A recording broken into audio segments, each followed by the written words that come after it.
Friends, இந்த வீடியோவில் வந்து பார்க்க போகிறது வாட்ஸ்அப்போட நியூ அப்டேட்ஸ் பற்றி தான். வீடியோ வந்து ஸ்கிப் பண்ணாமல் ஃபுல்லாக பாருங்கள். முன்னாடிலாம் பார்த்தீங்கன்னா உங்கள் ஃப்ரெண்ட்ஸ்லாம் வந்து ப்ரொஃபைல் ஃபோட்டோ வந்து வைக்கலைன்னா ஒரு ஐகான் மாதிரி வந்து ஷோ ஆகும், ப்ரொஃபைல் ஐகான் மாதிரி. இப்போல்லாம் வந்து அவங்களோட நேம் ஸ்டார்ட் பண்ணுற நேமோட ஃபஸ்ட்டு லெட்டர் வந்து ஷோ ஆகுது. நெக்ஸ்ட் வாட்ஸ்அப்பில் வந்துருக்கு நியூ அப்டேட் என்னென்னு பார்த்தீங்கன்னா, மேலே உள்ள 3 டாட்டை வந்து கிளிக் பண்ணிட்டு செட்டிங்ஸ் ஆப்ஷன் உள்ளே வந்து போயிருங்க. உள்ளே வந்து போயிட்டு நோட்டிஃபிகேஷன் அப்படிங்கிற ஆப்ஷன் வந்து டச் பண்ணிவிட்டு உள்ளே வந்து போயிருங்க. இப்போ நீங்கள் ஸ்டேட்டஸ்லாம் வந்து வைப்பீங்களா, அந்த ஸ்டேட்டஸ்க்கு வந்து உங்கள் ஃப்ரெண்ட்ஸ் வந்து லைக் போடுவாங்க. அந்த லைக்லாம் வந்து நோட்டிஃபிகேஷனாக வந்து ஷோ ஆக வேண்டாம் அப்படின்னு நினச்சிங்கன்னா கீழே வந்து ஸ்டேட்டஸ்க்கு கீழே ரியாக்ஷன்ஸ் அப்படிங்கிற ஆப்ஷன் வந்து கொடுத்துருப்பாங்க. அதை கிளிக் பண்ணி வந்து ஆஃப் பண்ணிக்கிறேங்க.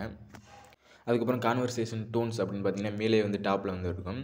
அது வந்து play sounds for incoming and out going messages, அதை வந்து ஆஃப் பண்ணணும்னா கூட வந்து ஆஃப் பண்ணி வச்சுக்கலாம். வாட்ஸ்அப்பில் வந்துருக்க நெக்ஸ்ட் அப்டேட் என்னன்னு பார்த்தீங்கன்னா, வாட்ஸ்அப்பில் இப்போ உங்களுக்கு வந்து ஏதாவது ஒரு இஷ்யூ மாதிரி வந்துச்சுன்னா அதை வந்து ரிப்போர்ட் பண்ணுறதுக்கான ஆப்ஷனும் வந்து கொடுத்துருப்பாங்க. நீங்கள் வந்து ரிப்போர்ட்டும் வந்து பண்ணிக்கலாம் வாட்ஸ்அப்பை பற்றி.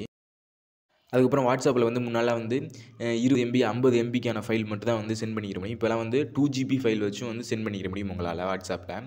நெக்ஸ்ட் வந்து நீங்கள் சேட்டோட தீம்லாம் வந்து சேஞ்ச் பண்ணோம்னா நியூ டிசைன்ஸ் வந்து கொடுத்துருக்காங்க. மேலே உள்ள 3 டாட்டை வந்து கிளிக் பண்ணி லாஸ்ட்டாக வந்து பார்த்தீங்கன்னா சேட் தீம்னு வந்துருக்கும்.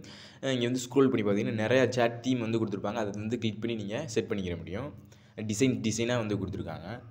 இந்த அப்டேட்டில் வந்து உங்களுக்கு யூஸ்ஃபுல்லாக இருக்குன்னு நினைக்கிறேன். யூஸ்ஃபுல்லாக இருந்துச்சுன்னா சேனலை வந்து சப்ஸ்கிரைப் பண்ணுங்கள், லைக் பண்ணுங்கள், கமெண்ட் பண்ணுங்கள். தேங்க்யூ.